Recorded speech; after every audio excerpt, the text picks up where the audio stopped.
দেশের ২৩তম রাষ্ট্রপতি হিসেবে সন্ধ্যা ৭:৩০টায় বঙ্গভবনের দরবার হলে মির্জা ফখরুল ইসলাম আলমগীরকে শপথ বাক্য পাঠ করাবেন জাতীয় সংসদের ভারপ্রাপ্ত স্পিকার কায়সার কামাল। বিস্তারিত জানাতে বঙ্গভবনের সামনে থেকে যুক্ত হচ্ছেন সহকর্মী আনোয়ার হোসেন। আনোয়ার, এই মুহূর্তে আসলে পরিবেশ কেমন দেখছেন? সংশ্লিষ্ট কেউ রয়েছে কিনা, মানে সরকারের তরফ থেকে কিংবা গুণীজন ব্যক্তিদের তরফ থেকে এখনো কাউকে দেখতে পাচ্ছেন কিনা আশেপাশে? রাষ্ট্রপতির যে শপথ, যে সেই শপথ উপলক্ষে যদি বলি, বঙ্গভবনের যে দরবার হল সেটি কিন্তু একেবারেই পরিপূর্ণ, মানে প্রস্তুত। এই হচ্ছে আপনার সর্বশেষ তথ্য যদি আমি আপনাকে বলি। আর সেই ক্ষেত্রে একটি নির্ধারিত সময় আছে শপথ অনুষ্ঠানে, সেটি হচ্ছে সন্ধ্যা 7:30। আর এখন তো বিকেল 3টা মাত্র, তার মানে একটু যথেষ্ট সময় রয়েছে। তো সেই জায়গা থেকে আপনি যেটি বলছেন যে এখনো অতিথি যে যারা আছেন তারা এখনো আসলে আসার ওইরকম কোনো দৃশ্য আমাদের চোখে পড়েনি, কারণ যেহেতু একটু যথেষ্ট সময় রয়েছে।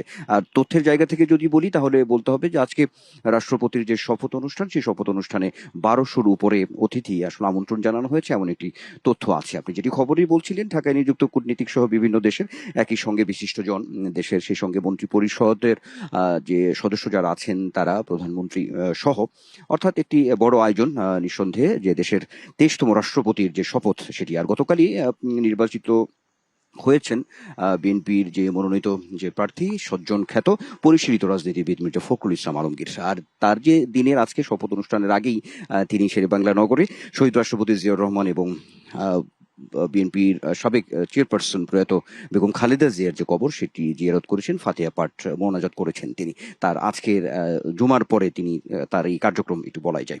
তো এটি যেটি আসলে বলা হচ্ছে, এখন দেশের মানে সবার চোখ যে এই যে শপথ অনুষ্ঠানটি। নগদ নিয়ে এলো হার না মানা হার অফার।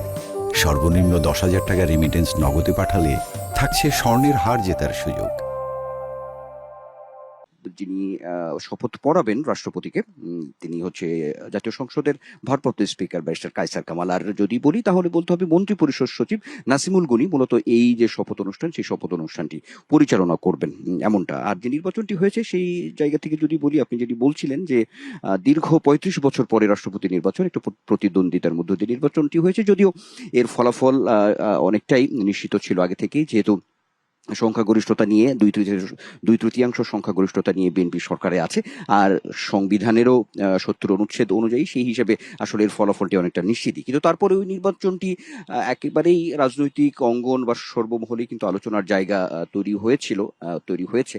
সেটি হচ্ছে যে রাজনীতি বা রাজনীতির যে সৌন্দর্য বা গণতন্ত্রের যে সৌন্দর্য, এটাকে আসলে বহিঃপ্রকাশ হিসেবেই এই নির্বাচনটিকে দেখা হচ্ছে। অর্থাৎ সামনের যে রাজনৈতিক অবস্থা সব মিলিয়ে এটি ত্বরান্বিত করবে এই নির্বাচন, সেটি কিন্তু বিভিন্ন মহল থেকে বলা হচ্ছে, সেটি আসলে বলাই যায়। যদিও আমরা দেখেছি বিরোধী দলের পক্ষ থেকে কিছু বিষয় সামনে নিয়ে আসা হয়েছে, বিশেষ করে সংবিধান সংশোধনের ব্যাপারে বা সংবিধানের যে 70 অনুচ্ছেদ, এই বিষয়গুলো নিয়ে সামনে আনা হয়েছে। কিন্তু তারপরেও আমরা দেখেছি যে বিরোধী দলের পক্ষ থেকেও যে অভিনন্দন জানানো হয়েছে নবনির্বাচিত রাষ্ট্রপতি মির্জা ফখরুল ইসলাম আলমগীরের যে জয়, সেই জয়ের ব্যাপারে।